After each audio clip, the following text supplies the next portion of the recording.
Today was President Obama's inauguration for his second term, and his speech included some really good moments, which I'll tell you about in a second, some questionable moments, and then some standard moments because it's President Obama. So, first of all, I'm incredibly tired of all the rhetorical flourishes. Here's an example. Fidelity to our founding principles requires new responses to new challenges. That preserving our individual freedoms ultimately requires collective action. Now, more than ever, we must do these things together as one nation and one people. My fellow Americans, we are made for this moment, and we will seize it so long as we seize it together. Oh, I'm so tired. I'm so tired. This is our moment.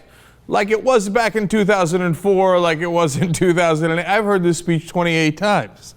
And I know what happens in our moment. Oh, yeah, well, we had to strike a deal with the insurance companies.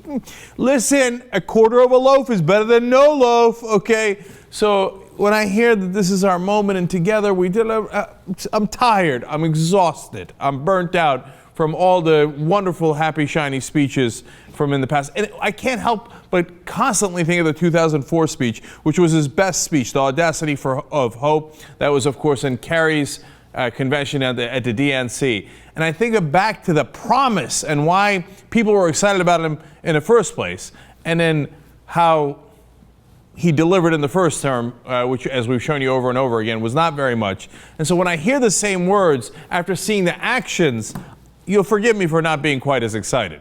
All right, now we do another classic Obama here. We have never relinquished our skepticism of central authority, nor have we succumbed to the fiction that all society's ills can be cured through government alone.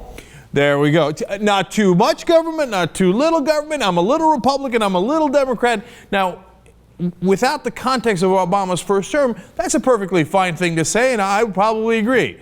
But I've seen this movie before, and it leads to, I'll agree with the Republicans 89% of the time, and then maybe I'll agree with the people who actually voted for me 11% of the time. Now we get to the part that bothered me the most. This generation of Americans has been tested by crises that steeled our resolve and proved our resilience. A decade of war is now ending. Oh, come on. There was a recent article about how the war on terror will continue for at least another 10 years. And as far as the eye can stretch, in fact, there is no plan to end it. It is indefinite. And in fact, as the president was speaking today, we did another drone strike in Yemen. 2 killed, 3 wounded. On Saturday, right before all this happened, 2 U.S. drone strikes in Yemen, 8 people killed. But don't worry, we are assured that they were all militants. So now, earlier reports of how in Pakistan and Yemen we've killed possibly thousands of civilians, including hundreds of children. Don't worry, they're Muslim, they're all militant, and by the way, the war has ended, but it will never end. You'll forgive me for being tired of this rhetoric. On the upside, though, we did have some good moments in this speech.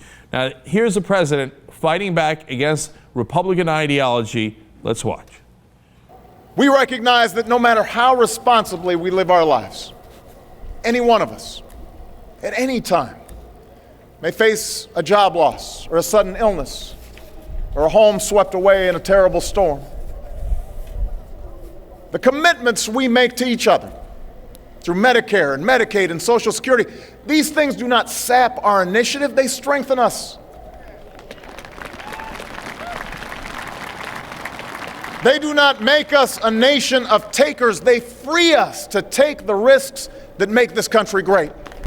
Now, the really positive part of that, and why I liked it, is he's aggressively taking on the Republicans' idea of, oh, you're a nation of takers, and you just want stuff. He's saying, no, this isn't to make us takers. This isn't to make us weaker. It's to make us stronger. When you have the base that Medicaid, Medicare, and Social Security provides, then you can build upon that. That's how this country was founded and built, and all the great progressive presidents we have had, Roosevelt and Kennedy and Lyndon Johnson with the Civil Rights Act, etc., have believed in this and have built the country that way. So it was nice to see him making the progressive case. On the other hand, he says that he will protect those programs. Well, that's where I'm a little bit more skeptical, because we have seen him time and time again offered to cut Medicare, Medicaid, and Social Security when in negotiations with the Republicans, which he will now enter a couple of months from now. At around April 15th, we have another showdown coming. Will he not offer those cuts? My guess is he will offer those cuts, and he'll come out and do the Republican talking point of, I didn't cut them, I strengthened them. They never strengthen defense by cutting it. They strengthen defense by adding to it, right? But when it comes to those programs that help you, usually they cut it, so his actions are much more important than his words, even though I like those words. But here is the historic moment in the speech that it really was important. We, the people, declare today that the most evident of truths, that all of us are created equal, is the star that guides us still. Just as it guided our forebears through Seneca Falls and Selma and Stonewall, just as it guided all those men and women, sung and unsung, who left footprints along this great mall, to hear a preacher say that we cannot walk alone, to hear a king proclaim that our individual freedom is inextricably bound to the freedom of every soul on earth. He did two really important things there. One, he connected gay rights to civil rights and women's rights. Seneca Falls, obviously a seminal moment in women's rights history, Selma and civil rights, and Stonewall and gay rights. And later he would go on to make an even bigger case for gay marriage, gay rights, and it's the first time that has ever been mentioned in an inauguration for the president. So it's a historic moment. Now, we told you before, look, obviously part of the calculus there was that the president got a tremendous amount of donations from the gay rights community. But it doesn't matter. He's doing the right thing here. So we have to analyze how he got there, but we have to also celebrate the good moments in history, and this was one of them. So that's fantastic. Now, finally, the part that drives me crazy about President Obama is his overall philosophy. We must act knowing that our work will be imperfect. We must act knowing that today's victories will be only partial, and that it will be up to those who stand here in 4 years and 40 years and 400 years hence to advance the timeless spirit once conferred to us in a spare Philadelphia hall. So, again, if it was removed from context and somebody said, hey, look, we get partial victories and Rome wasn't built in a day and we build up to it, I would say I agree. I know building up this show, we had many partial victories and we didn't get there in one day. Knowing the context of President Obama, it appears to me that he's saying, hey, listen, man, I'm going to get you a partial. My goal is to get you a partial victory, and then I'll let some brother take it 400 years from now.